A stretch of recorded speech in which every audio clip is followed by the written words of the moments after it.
satu orang.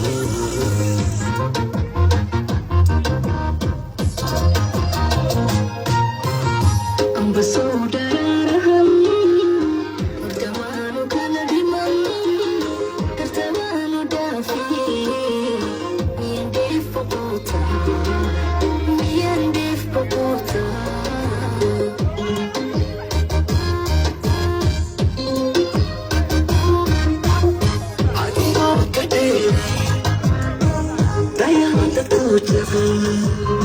Itu saat kamu berdiri satu orang, berdiri satu orang.